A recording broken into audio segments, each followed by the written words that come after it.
ভাপা পিঠা ও পাটিসাপটা পিঠা খেয়ে নাস্তা করে নিলাম। পটলের সিল্কা দিয়ে আজকে ভর্তা বানাবো। পটলের সিল্কাগুলো আমি ভালো করে ধুয়ে নিয়েছি, বসিয়ে দিলাম অল্প পানি দিয়ে। মরিচও দিয়ে দিলাম, মরিচগুলো খুব ঝাল।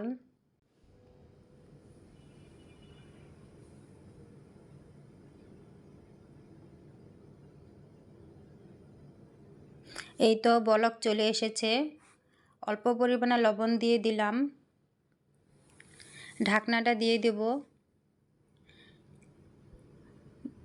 এই তো পানিটা শুকিয়ে গেছে, সিল্কাটা ভালো করে সিদ্ধ হয়ে গেছে। একটি প্লেটে নামিয়ে নিলাম, ঠান্ডা করে নিলাম। ব্লেন্ডারে এখন পেস্ট করে নিব। পেস্ট করা হয়ে গেল।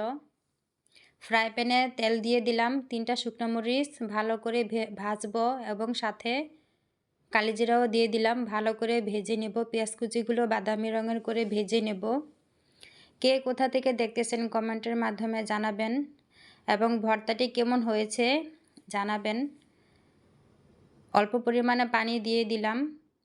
এখন মরিচের ফাঁকি দিয়ে দিলাম, আদা রসুনের পেস্ট দিয়ে দিলাম। যেহেতু আমি সবুজ সবুজ রাখবো, এর জন্য অল্প পরিমাণে হলুদ দিলাম। হলুদ না দিলেও চলবে, তাতে কোনো সমস্যা নেই। ভালো করে কষানোটা হয়ে গেছে, তেল উঠে এসেছে।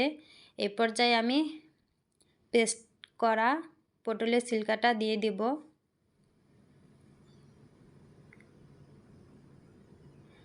ভালো করে নেড়ে চেড়ে নেব।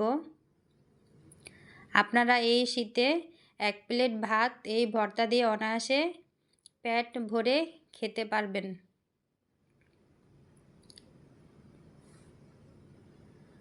অল্প পরিমাণে লবণ লাগবে, তার জন্য একটু লবণ দিয়ে দিলাম।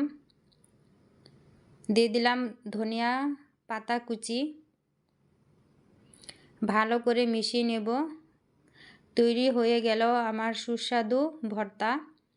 1 প্লেট ভাত ভর্তা দিয়ে অনায়াসেই খেয়ে ফেলতে পারবো। আপনারা এই শীতে ট্রাই করবেন।